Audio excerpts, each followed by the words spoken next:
தந்தை, மைந்தன், தூய ஆவியின் நாமத்தினால் நம் அனைவருக்கும் கிருபையும் சமாதானம் உண்டாவதாக. ஆமீன். கடவுள் நம் மீது அன்பு கூர்ந்திருக்கிறார்.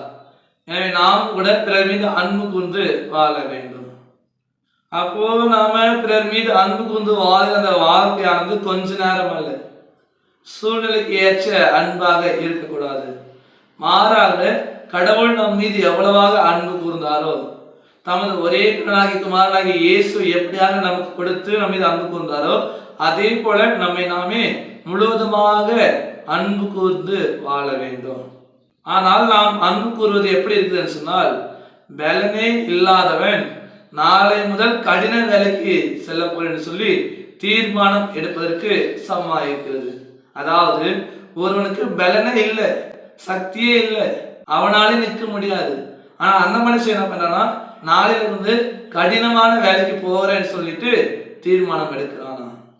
அப்போ அந்த பலவீனம் இல்லாத நேரத்துல அவன் கடினமான வேலைக்கு போனாக்கா அவனால அந்த வேலையை செய்ய முடியுமா? முடியாது. ஏனென்றால் அவனுக்கு பலன் இல்லை. ஃபர்ஸ்ட் ஆஃப் ஆல் அந்த மனுஷனுக்கு பலன் இல்லாதனால, சக்தி இல்லாதனால அவனால என்ன செய்ய முடியல, வேலை செய்ய முடியல, செய்ய முடியாமல் போய்விடும். அதே போல இன்றைக்கு கிறிஸ்துவின் அன்பு நமக்குள்ளாக முழுவதுமாக இல்லை என்றால் நம்மால் பிறர் மீது முழுவதுமாக அன்பு கூற முடியாது. அப்ப நாம முழுவதுமாக பிறர் மீது அன்பு கூற வேண்டும் என்றால் நாம் என்ன செய்ய வேண்டும்? கடவுளின் அன்புல நிலைத்திருக்க வேண்டும். கடவுளின் அன்புல நாம் வாழ வேண்டும்.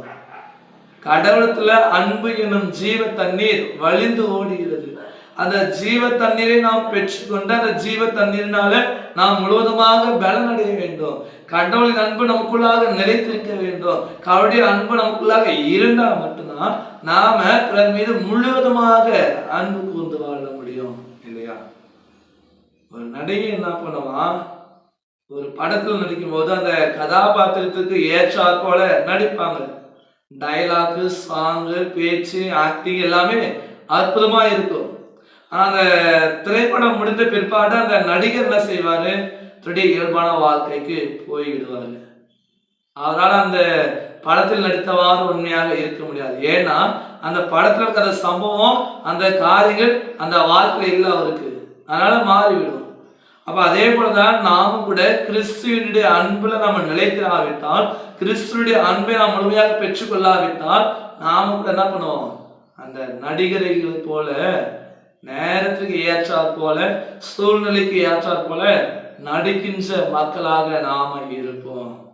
ஆம், எனக்கு அன்பானவர்களே, மனம் மாறுவோம். உயிர்த்தெழுந்த ஆண்டவரை நாம் விசுவாசிப்போம்.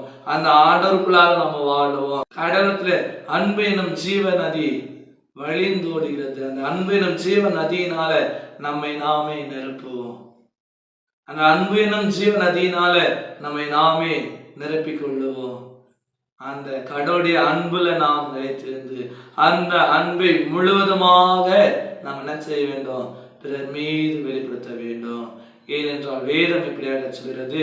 யோவான் 5ஆம் அதிகாரம் 12வது வசனம் இப்படியாக சொல்கிறது, நான் உங்களில் அன்பு கூர்ந்தது போல நீங்களும் ஒருவரில் ஒருவர் அன்பு கூறுங்கள், இதுவே என் கற்பனை.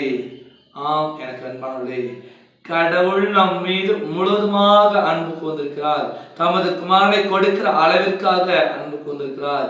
எனவே நாமும் கூட பிறர் மீது முழுவதுமாக அன்பு கூற வேண்டும். பிறர் மீது நாம் முழுவதுமாக அன்பு கூர்ந்து அன்பை வெளிப்படுத்த வேண்டும். அப்படி நாம் அன்பு கூற வேண்டும் என்றால் நாம் கிறிஸ்துவின் அன்பில நிலைத்திருக்க வேண்டும், கிறிஸ்துவின் அன்பில நிறைந்திருக்க வேண்டும். அப்படி இருக்கிற பொழுது நாமும் கூட கடவுள் நம் மீது அன்பு கூர்ந்தது போல பிறர் மீது உண்மையான மாயமாலமற்ற அன்பை வெளிப்படுத்தி வாழ முடியும். இந்த வார்த்தையின் பிரகாரமாக நாம் கடவுளோடு நம்மை இணைத்துக் கொள்ளுவோம். கடவுளுடைய அன்புல நாம் நிலைத்திருப்போம். கடவுளுடைய அன்புல நாம நிறைந்திருப்போம். அந்த அன்பை பிறருக்கும் கூட நாம் பகிர்ந்தளித்து வாழுவோம். கடவுள் நம்மை ஆஸ்வதிப்பார். கடவுள் நமக்கு மேன்மை கொடுப்பார். ஆமீன். எல்லா புத்திக்கும் மேலான தெய்வீக சமாதானம் உங்கள் இருதயங்களின் சிந்தனைகளையும் கிறிஸ்து இயேசுவுக்குள் காத்துக் கொள்வாராக. ஆமீன். அனைவருக்கும் சோஸ்திரம். கடவுள் உங்களை ஆஸ்வதிப்பாராக. ஆமீன்.